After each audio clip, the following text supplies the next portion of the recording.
that ఒక student female male రేషియోలో ఎప్పుడు ఫీమేల్ రేషియో 30 to 35% ఉంటుంది. ఆర్గనైజేషన్ కానీ ఎడ్యుకేషనల్ ఇన్స్టిట్యూషన్స్ కానీ ఎక్కడైనా. మోహన్ బాబు యూనివర్సిటీలో 53% ఉమెన్ ఉన్నారు, గర్ల్ చైల్డ్. దానికి ఒకే ఒక reason, because chancellor Mohan Babu గారిని నమ్మి, ఆయన క్రమశిక్షణని నమ్మి తల్లిదండ్రులు అక్కడ చేర్పిస్తున్నారు.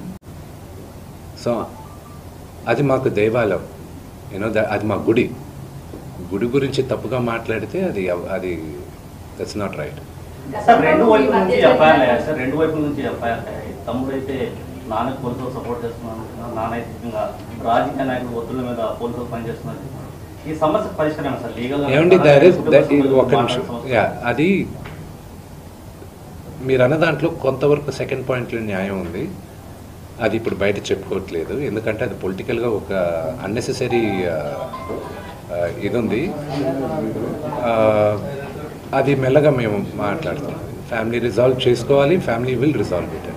విష్ణు గారు, మనోజ్లో ఈ మార్పు ఎక్కడి నుంచి వచ్చింది? ఒక అన్నగా ఇది కరెక్ట్ కాదు అని మీరు కుటుంబంలోని సమస్యను పరిష్కరించుకునే ప్రయత్నం ఏమైనా చేశారా, లేకపోతే మనోజ్ ఒంటరినే చేయాలనుకున్నారా? సారీ, గతంలో ఒక వీడియో వస్తే ఇదంతా కూడా ప్రాంక్ వీడియో జరిగినటువంటి గొడవని కప్పిపుచ్చే ప్రయత్నం చేస్తారు. అంటే మొదటి నుంచి ఈ వివాదం ఉందా, లేకపోతే 2 రోజుల నుంచే ఈ వివాదాలు ఉన్నాయండి? I'm not going to answer that question. మనోజ్లో ఈ మార్పు ఎప్పటి నుంచి వచ్చింది? తల్లిదండ్రుల పట్ల వ్యతిరేక భావన మార్పు ఎప్పటి నుంచి వచ్చింది? మీరు ఇది కరెక్ట్ కాదు తమ్ముడు అని మీరు సర్ది చెప్పే ప్రయత్నం ఎప్పుడేం చేశారు? నేను మళ్ళా చెప్తున్నా, మా నాన్న చేసిన తప్పు ఏదైనా మమ్మల్ని విపరీతంగా ప్రేమించడం. మా నాన్న చేసిన ఒకే ఒక తప్పది, మా ముగ్గురిని విపరీతంగా ప్రేమించడం. నేను అదే అడుగుతున్నాను, మీ నాన్నగారు మిమ్మల్ని అంతగా ప్రేమించారు కదా, తమ్ముడు నాన్న ఇంత ప్రేమను చూపిస్తున్నాడు కదా, ఇది కరెక్ట్ కాదు అని మీరు మనోజ్ ఎప్పుడైనా మాట్లాడారు? I will not answer that question. ఇప్పుడు లక్ష్మిని ఎప్పుడైనా అలా చేసుకున్నారు మీరు, లక్ష్మి గారు, మీరు అందరూ కలిసి కూర్చుని మనం ఒకటిగానే ఉందాం బయట? నా పద్ధతి వరకు నేను చెప్తానండి.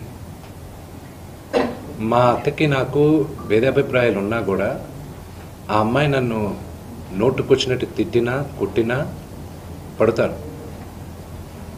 ఓకే, ఎందుకంటే నాకన్నా పెద్దది అక్క అన్న మాటకి. ఓకే, అది తనకి తెలుసు. ఆ వాల్యూ సిస్టంలో పెరిగిన వాడిని నేను, ఆ వాల్యూస్ నాకున్నాయి అంతే. సార్, నేను జరిగిన సంఘటన పట్ల ఇలా మీడియా సంఘాలన్నీ కూడా ఫిలిం ఛాంబర్ దగ్గర ధర్నా చేస్తున్నారు. దీన్ని ప్రొటెక్ట్ చేస్తున్న పరిస్థితి ఉంది. ఇప్పుడు మీడియాకి మీరు ఏం చెప్తారు అని అంటే